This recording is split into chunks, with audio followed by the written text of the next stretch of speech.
ഈ വീഡിയോയിൽ നമ്മൾ ഡിസ്കസ് ചെയ്യാൻ പോകുന്നത് എന്താണ് കുളോംസ് ലോ, എങ്ങനെയാണ് കുളോംസ് ലോയുടെ വെക്റ്റർ ഫോം എഴുതുക, എങ്ങനെയാണ് കുളോംസ് ലോ അപ്ലൈ ചെയ്തിട്ട് നമുക്ക് പ്രോബ്ലംസ് ചെയ്യാൻ കഴിയുക. ഈ 3 കാര്യങ്ങളാണ്. ഇതിൽ അവസാനത്തെ 2 കാര്യങ്ങൾ, അതായത് വെക്റ്റർ ഫോമിൽ കുളോംസ് ലോയിനെ എഴുതാനും കുളോംസ് ലോ ആയിട്ട് ബന്ധപ്പെട്ട പ്രോബ്ലംസ് ചെയ്യാനും നമുക്ക് പൊസിഷൻ വെക്റ്റർ, ഡിസ്പ്ലേസ്മെന്റ് വെക്റ്റർ എന്നുള്ള കോൺസെപ്റ്റ്സ് ക്ലിയർ ആയിട്ട് അറിയണം. ഈ 2 കോൺസെപ്റ്റ്സും, അതായത് പൊസിഷൻ വെക്ടറും ഡിസ്പ്ലേസ്മെന്റ് വെക്ടറും, നമ്മൾ മുന്നേ ഉള്ള ഒരു വീഡിയോയിൽ ഡിസ്കസ് ചെയ്തിട്ടുണ്ട്. ആ വീഡിയോയുടെ ലിങ്ക് താഴെ ആവശ്യമുള്ളവർക്ക് കമന്റ് ചെയ്യാം, കമന്റ് ബോക്സിൽ. ഇനി നമുക്ക് കുളോംസ് ലോയിലേക്ക് കടക്കാം.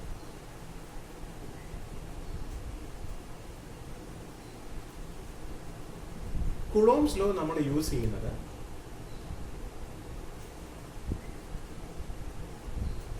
ഏതെങ്കിലും 2 പോയിന്റ് ചാർജസിനിടയിലുള്ള ഫോഴ്സ് ഓഫ് അട്രാക്ഷൻ അല്ലെങ്കിൽ ഫോഴ്സ് ഓഫ് ഇന്ററാക്ഷൻ കണ്ടുപിടിക്കാനാണ്.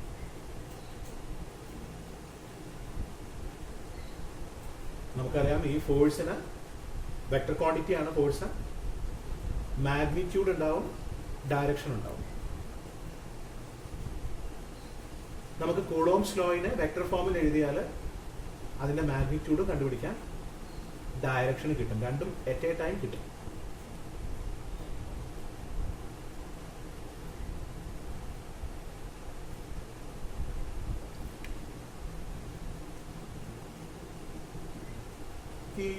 നമ്മുടെ ഈ ഫോഴ്സ് ഓഫ് ഇന്ററാക്ഷൻ, അതായത് ഫോഴ്സ് ഓഫ് അട്രാക്ഷന്റെ കേസും പറഞ്ഞു, റിപ്പൽഷന്റെ കേസും പറഞ്ഞു.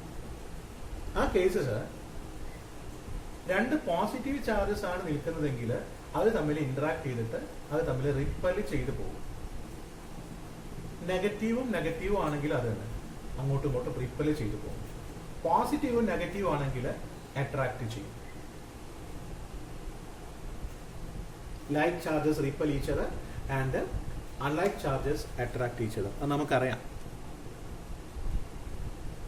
അപ്പൊ ഇങ്ങനെ റിപ്പൽ ചെയ്യാനാണെങ്കിലും ശരി, അട്രാക്ട് ചെയ്യാനാണെങ്കിലും ശരി, ഫോഴ്സ് വേണം. ആ ഫോഴ്സ് ആണ് നമ്മൾ ഈ കുളോംസ് ലോയിലൂടെ കണ്ടെത്തുന്നത്. പോയിന്റ് ചാർജസിനിടയിലുള്ള force of attraction or repulsion. അപ്പൊ നമ്മൾ എന്താണ് പോയിന്റ് ചാർജസ് എന്നുള്ള കാര്യം അറിയണം. നമ്മൾ ഇലക്ട്രോണും പ്രോട്ടോണും നമുക്ക് ഫെമിലിയർ ആയിട്ടുള്ള 2 ചാർജ്ഡ് പാർട്ടിക്കിൾസ് ആണ്. ഇലക്ട്രോണിന്റെ ചാർജ് നോക്കിയാൽ -1.6 × 10⁻⁻⁹ കൂളോം ആണ്.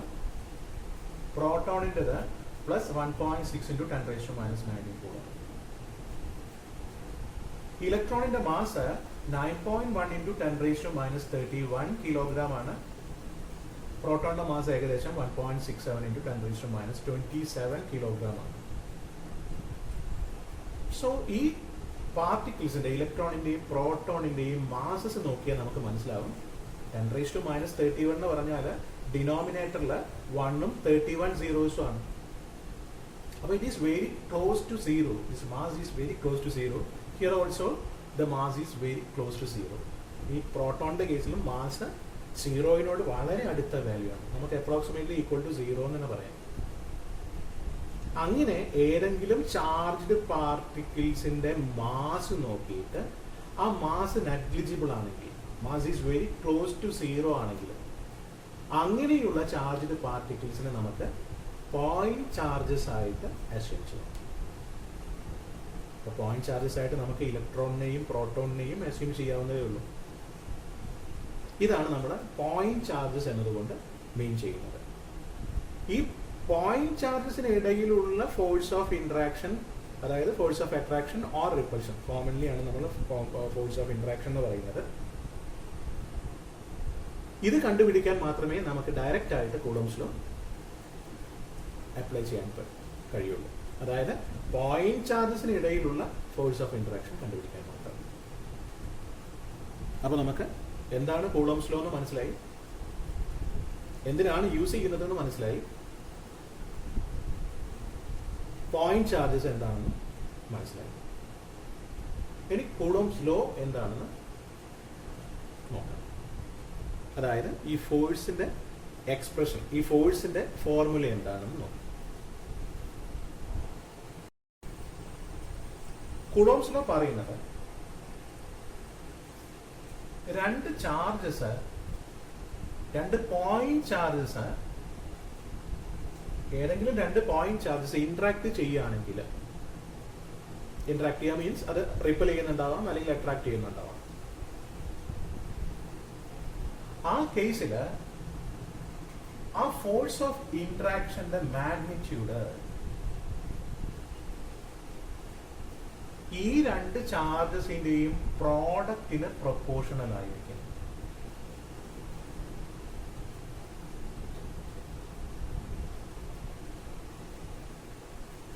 And inversely proportional to the square of the distance between the charges ആയിരിക്കും. ഇതിലുള്ള സെപ്പറേഷൻ r ആണെങ്കിൽ r സ്ക്വയറിന് ഇൻവേഴ്സ്ലി പ്രൊപ്പോർഷണൽ ആയിരിക്കും. സോ ഇതാണ് കൂളോംസ് ലോ നമുക്ക് തരുന്ന ഇൻഫർമേഷൻ. ഇവിടെ പ്രൊപ്പോർഷണാലിറ്റി ഒഴിവാക്കാൻ വേണ്ടിയിട്ട് എക്സ്പെരിമെന്റലി ഡിറ്റർമിൻ ചെയ്ത ഒരു ക്വാണ്ടിറ്റി അവിടെ ഇൻട്രൊഡ്യൂസ് ചെയ്തിരിക്കുന്നു, കെ. അതെന്താണെന്ന് നോക്കാം. K into Q1 Q2 divided by r square, where K equal to 1/4 pi epsilon 0 epsilon r. ഇതില് epsilon 0 എന്ന് പറഞ്ഞാൽ പെർമിറ്റിവിറ്റി ഓഫ് ഫ്രീ സ്പേസ് ആണ്. എപ്സിലൺ ആർ എന്ന് പറഞ്ഞാൽ relative permittivity of the medium in which the charges are placed.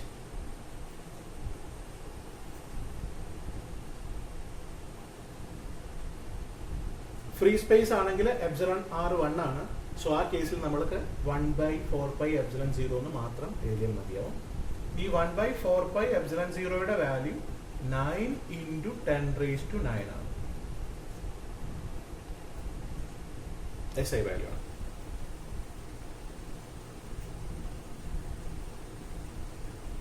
അപ്പോൾ F is equal to 1/4 pi epsilon 0 epsilon r Q1 Q2 divided by r square ചെയ്താൽ ഈ point ചാർജസിനിടയിലുള്ള force of interaction നമുക്ക് കിട്ടും. ഇനി അതിൽ ഈ ഫോഴ്സിന്റെ ഡയറക്ഷനെ കുറിച്ചിട്ട് ഒരു കാര്യം കൂടെ മെൻഷൻ ചെയ്യുന്നുണ്ട്. ഈ ഫോഴ്സ്, ഈ രണ്ട് ചാർജസിനും ഇടയിലുള്ള ഫോഴ്സ് ഓഫ് ഇന്ററാക്ഷൻ ഈ രണ്ട് ചാർജസും നിൽക്കുന്ന പോയിന്റ്സിനെ ജോയിൻ ചെയ്യുന്ന ലൈനിലൂടെ മാത്രമേ ആക്ട് ചെയ്യുകയുള്ളൂ. The force will be along the line joining the two given point charges.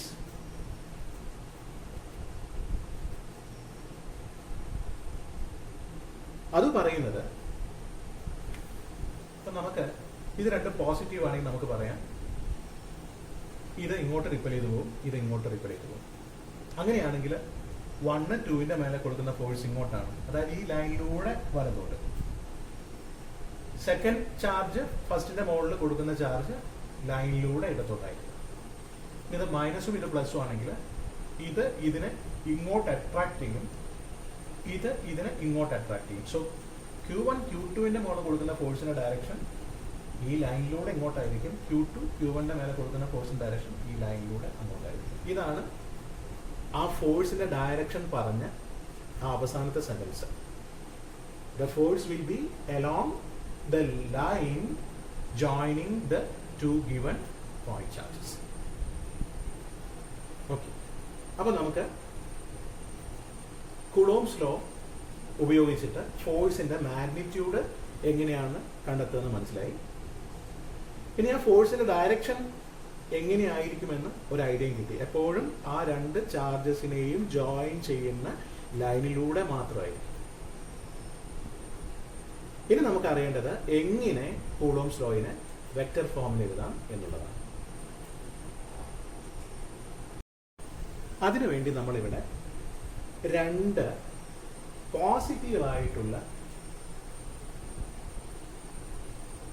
Point charges consider ചെയ്യുന്നു, Q1 and Q2.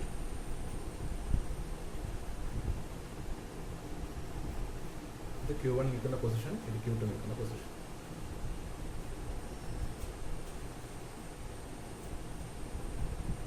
രണ്ടും പോസിറ്റീവ് ആയതുകൊണ്ട് ഇത് തമ്മിൽ റിപ്പൽഷൻ ആണ് ഉണ്ടാവുക.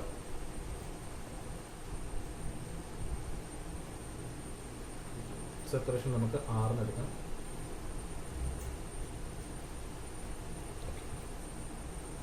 ആ ഫോഴ്സ് ഓഫ് റിപ്പൽഷൻ തീർച്ചയായിട്ടും ഈ രണ്ട് പോയിന്റ് ചാർജസും നിൽക്കുന്ന പോയിന്റിലൂടെ നമ്മൾ വരയ്ക്കുന്ന ലൈനിലൂടെ ആയിരിക്കും ആക്ട് ചെയ്യാം. Line of action of the force എന്നൊക്കെ പറയും. അങ്ങനെയാണെങ്കിൽ ഈ ഫസ്റ്റ് ചാർജ് സെക്കൻഡ് ചാർജിന് മുകളിൽ പ്രയോഗിക്കുന്ന ഫോഴ്സ് F12 ആയിരിക്കും. അതായത് F12ന്റെ ഡയറക്ഷൻ ഇങ്ങോട്ടായിരിക്കും. നമ്മൾ F12 എന്നതുകൊണ്ട് റെപ്രസെന്റ് ചെയ്യുന്നത് ഫസ്റ്റ് ചാർജ് സെക്കൻഡ് ചാർജിന് കൊടുക്കുന്ന ഫോഴ്സ് എന്നാണ്. അത് ഈ ഡയറക്ഷനിലായിരിക്കും, ലൈനിലൂടെ ഈ ഡയറക്ഷനിലായിരിക്കും, വലത്തോട്ടായിരിക്കും അർത്ഥം. സെക്കൻഡ് ചാർജ് ഫസ്റ്റ് ചാർജിന് മുകളിൽ കൊടുക്കുന്ന ഫോഴ്സ് F21 എഴുതാം. അത് ഈ ഡയറക്ഷനിലായിരിക്കും, അതായത് ഇടത്തോട്ട് ലൈനിലൂടെ ആയിരിക്കും. അപ്പൊ നമുക്കിവിടെ ഈ ഫോഴ്സിന്റെ ഡയറക്ഷൻ പറയണമെങ്കിൽ ഏത് ചാർജിന്റെ മുകളിൽ കൊടുക്കുന്ന ഫോഴ്സ് എന്ന് മെൻഷൻ ചെയ്യണം. Q1 Q2വിന്റെ മുകളിൽ കൊടുക്കുന്ന ഫോഴ്സ് ആണോ, അതല്ലെങ്കിൽ Q2 Q1ന്റെ മുകളിൽ കൊടുക്കുന്ന ഫോഴ്സ് ആണോ എന്ന് അറിയണം. അപ്പൊ നമുക്ക് ഇവിടെ ഡിസ്കസ് ചെയ്യാൻ വേണ്ടിയിട്ട് Q1 Q2വിന്റെ മുകളിൽ കൊടുക്കുന്ന ഫോഴ്സിനെ കുറിച്ച് പറയാം. Q1 Q2വിന്റെ മുകളിൽ അപ്ലൈ ചെയ്യുന്ന ഫോഴ്സ് എന്താണെന്ന് നോക്കാം വെക്റ്റർ ഫോമിൽ.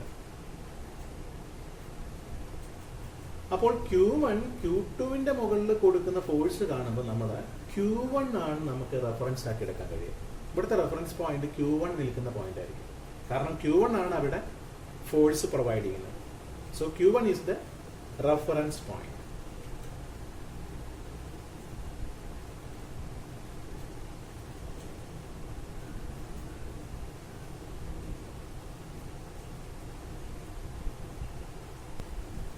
ഈ കേസിൽ നമ്മൾ Q1ൽ നിന്ന് Q2വിലോട്ടൊരു വെക്ടർ വരച്ചാൽ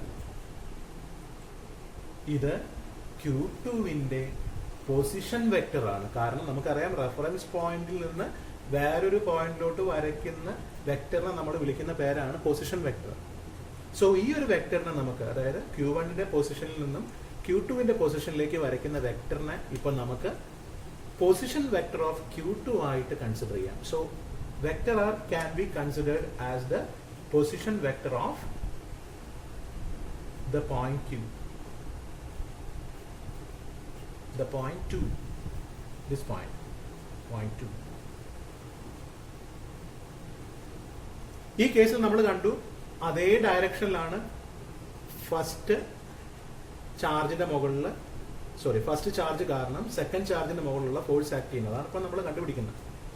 സോ ഈ ആർ വെക്ടറിന്റെ അതേ ഡയറക്ഷനിലാണ് F12 ആക്ട് ചെയ്യുന്നത്, അതും മനസ്സിലായി. അപ്പൊ ഈ F12ന്റെ മാഗ്നിറ്റ്യൂഡ് നമുക്കറിയാം 1/4πε0 εr into Q1 Q2 divided by r² ആണ്. ഇനി അതിന്റെ ഡയറക്ഷൻ കൂടി അറിയണം. ഡയറക്ഷൻ അറിയണമെങ്കിൽ നമുക്ക് മനസ്സിലായി F12ന്റെ ഡയറക്ഷൻ എലോങ് R ആണ് എന്ന് പറഞ്ഞാൽ ആറിന്റെ ഡയറക്ഷനിലാണ്, Q2വിന്റെ പൊസിഷൻ വെക്ടറിന്റെ ഡയറക്ഷനിലാണ്. അപ്പൊ നമുക്കവിടെ ഡയറക്ഷൻ മാത്രം മെൻഷൻ ചെയ്താൽ മതി. അപ്പൊ നമുക്ക് ആ ഡയറക്ഷൻ കാണിക്കണമെങ്കിൽ ആ ഡയറക്ഷനിലുള്ള യൂണിറ്റ് വെക്ടർ അവിടെ ഇതിന്റെ കൂടെ എഴുതിയാൽ മതി, മൾട്ടിപ്ലൈ ചെയ്ത് എഴുതുക. യൂണിറ്റ് വെക്ടർ കിട്ടണമെങ്കിൽ വെക്ടറിനെ അതിന്റെ മാഗ്നിറ്റ്യൂഡ് കൊണ്ട് ഡിവൈഡ് ചെയ്താൽ മതി എന്ന് നമ്മൾ പഠിച്ചിട്ടുണ്ട്. ഏതൊരു വെക്ടറിന്റെയും യൂണിറ്റ് വെക്ടർ കിട്ടണമെങ്കിൽ ആ വെക്ടറിനെ അതിന്റെ മാഗ്നിറ്റ്യൂഡ് കൊണ്ട് ഡിവൈഡ് ചെയ്യാം. ഇപ്പൊ നമുക്ക് ഫോഴ്സ് ഓഫ് ഇന്ററാക്ഷന്റെ മാഗ്നിറ്റ്യൂഡ് കിട്ടി. ഈ കേസിൽ അതിന്റെ ഡയറക്ഷനും കൂടെ കിട്ടിക്കഴിഞ്ഞു. അപ്പൊ ഇവിടെ നമുക്ക് ഇത് വെക്ടർ ആക്കിയിട്ട് എഴുതാം. സോ ഇതിനെ ഒന്നുകിൽ നമുക്ക് 1/4πε0 εr Q1 Q2 divided by r square into r cap എന്ന് എഴുതാം. യൂണിറ്റ് വെക്ടറിനെ റെപ്രസെന്റ് ചെയ്യുന്നത് ക്യാപ്പ് വെച്ചിട്ടാണ്, r ഡയറക്ഷനിലുള്ള യൂണിറ്റ് വെക്ടർ എന്നർത്ഥം. അല്ലെങ്കിൽ 1/4πε0 εr Q1 Q2 divided by r cube into vector r എന്നും എഴുതാം. It is the vector form of the Coulomb's law. ഇനി ഇതേ കേസിൽ നമുക്ക് Q2 കാരണം Q1ന്റെ മുകളിലുള്ള ഫോഴ്സ് ആണ് ചോദിച്ചതെങ്കിൽ Q2 റെഫറൻസ് പോയിന്റ് ആയിട്ട് മാറും, Q1ലേക്കുള്ള വെക്ടർ പൊസിഷൻ വെക്ടർ ആയിട്ട് മാറും. സോ മാഗ്നിറ്റ്യൂഡിൽ വ്യത്യാസമില്ല, അപ്പൊ അത് തന്നെ, ഈ വ്യത്യാസം ഒന്നുമില്ല, ഇതേപോലെ തന്നെ എഴുതാം. ഡയറക്ഷൻ നമുക്കറിയാം, നേരെ റിവേഴ്സ് ചെയ്യും. കാരണം നേരത്തെ ഇങ്ങോട്ടായിരുന്നു പൊസിഷൻ വെക്ടർ. ഈ കേസിൽ നമ്മൾ കണ്ടു, ഇവിടെ റെഫറൻസ് പോയിന്റ് എടുക്കുമ്പം ഈ പൊസിഷൻ വെക്ടർ നേരെ ഈ ഇടത്തോട്ട് മാറും, Q1ന്റെ ഡയറക്ഷനിലോട്ട് മാറും. അപ്പോൾ ഇവിടെ നേരെ ഇതിന്റെ ജസ്റ്റ് ഓപ്പോസിറ്റ് ആണ്. സോ ഇവിടെ നെഗറ്റീവ് വരും. ആ പോസിറ്റീവ് ഇൻഡിക്കേറ്റ് ചെയ്യുന്നത് റെഫറൻസ് പോയിന്റിന്റെ വലതു ഭാഗത്തേക്കാണ് F12 ആക്റ്റീവ് ചെയ്യുന്നത്. റെഫറൻസ് പോയിന്റ് എന്ന് പറഞ്ഞാൽ നമ്മുടെ ഒറിജിൻ ആയിട്ട് നമ്മൾ അസ്യൂം ചെയ്യും. ഒറിജിന് വലതു ഭാഗത്തേക്ക് നടക്കുന്നതൊക്കെ പോസിറ്റീവായിട്ട് എടുക്കുകയാണെങ്കിൽ ഇടത് ഭാഗത്തോട്ട് നടക്കുന്നതെല്ലാം നെഗറ്റീവായിട്ട് എടുക്കാം. അത് തന്നെ F12 ഡയറക്ഷൻ നമുക്കറിയാം. ഈ Q2 ആണ് ഇവിടെ റെഫറൻസ് ആയിട്ട് വരിക ആ കേസിൽ. അപ്പം F21ന്റെ ഡയറക്ഷൻ നേരെ ഇങ്ങോട്ടായിരിക്കും. സോ Q2 റെഫറൻസ് ആകുമ്പോൾ Q2വിന്റെ ഇടത് ഭാഗത്തോട്ടാണ് അത് ആക്ട് ചെയ്യുന്നത്. അതുകൊണ്ടാണ് നമുക്ക് അവിടെ നെഗറ്റീവ് വരുന്നത്. ഓക്കെ, ഇനി നമുക്ക് ചെയ്യേണ്ടത് ഇതുമായിട്ട് റിലേറ്റ് ചെയ്ത് രണ്ട് എക്സാമ്പിൾ പ്രോബ്ലംസ് നമുക്ക് ചെയ്ത് നോക്കാം. ഫസ്റ്റ് എക്സാമ്പിൾ, നമുക്കിവിടെ XY പ്ലെയിൻ ആണെന്ന് കരുതാം. XY പ്ലെയിനിൽ രണ്ട് ചാർജസ് തന്നിരിക്കുന്നു. Q1 2 × 10⁻² coulomb, Q2 -3 × 10⁻6 coulomb. ഈ ചാർജസ് നിൽക്കുന്ന പൊസിഷൻസും നമ്മളോട് പറഞ്ഞിട്ടുണ്ട്. ഈ ഫസ്റ്റ് ചാർജ് നിൽക്കുന്ന പൊസിഷൻ 1, 2 ആണ്. സെക്കൻഡ് ചാർജ് നിൽക്കുന്ന പൊസിഷൻ -3, -4 ആണ്. അത് അർത്ഥമാക്കുന്നത് 1, 2 എന്ന് പറഞ്ഞാൽ നമുക്കറിയാം ഇത് XY പ്ലെയിൻ ആണെന്ന് ഞാൻ പറഞ്ഞു.